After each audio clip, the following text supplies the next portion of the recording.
It is me, your King Kobbler, master of modifications, outsmarting engineers, leaving a legacy for you to deal with. Just look at the improvements that I made to this NC-300. You can't find craftsmanship like this anymore. Okay, here's the situation. This NC-300 came in on trade towards another repair.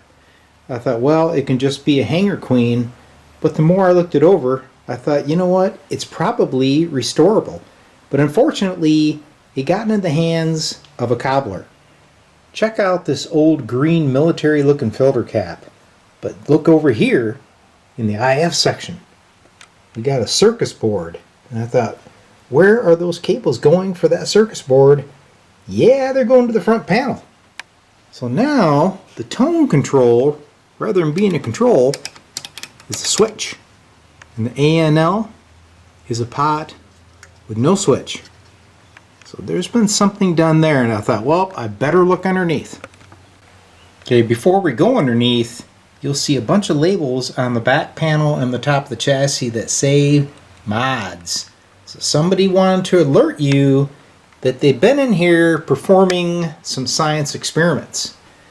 Now here, down the power supply section, you can see we have an additional choke, a little 12-volt transformer, filter cap, etc. That probably powers that board up above. There's been a little more going on. I spotted this nifty looking choke jammed up here behind the IF select switch.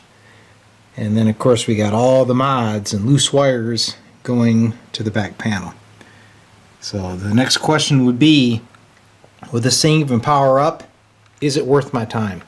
So I brought the NC-300 up on a variac just to make sure nothing strange was going to happen, and it powered right up. As a matter of fact, I was actually receiving a signal here on the 11-meter band. Right there. Barely, but there is something there. Sideband appears to be operational. This thing actually works. And here is that strange audio filter.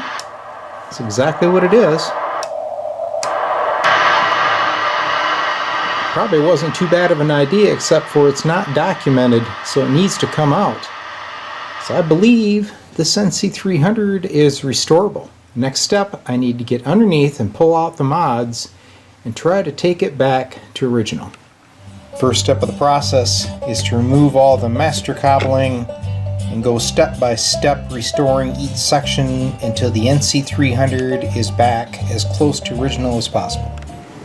Alright, so this is a follow-up on the repair of the National 300 receiver after being exposed to the works of the Kobbler. So it is actually running great. It's really cool to hear it running. Listen to that, driver.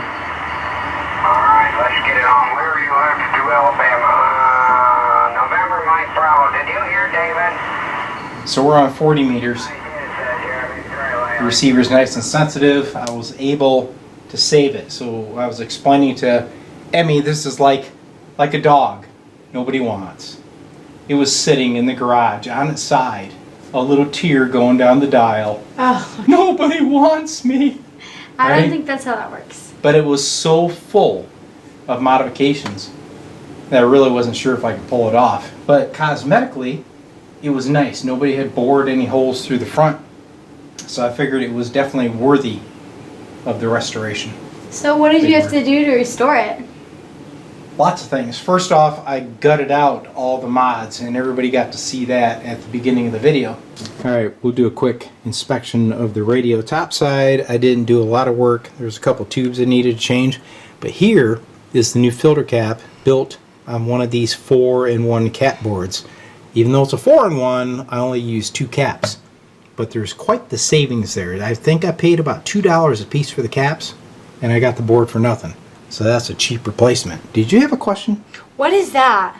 That is the dial drum. Are you asking about that or like the marks on it? The mark. Well, I think those little scrape marks, I believe a cat had a little bit of a tango. Maybe it was that one mouse. And Maybe the cat was like, yeah. I have a better story. Do you? Go I ahead. think it was that rat. Remember that rat I found? You found a rat? Yeah, remember that rat I found in that radio once when I was scrapping? That was a rubber rat. He didn't have sharp come on. fingernails. They were made of rubber. You don't know that. Rubber.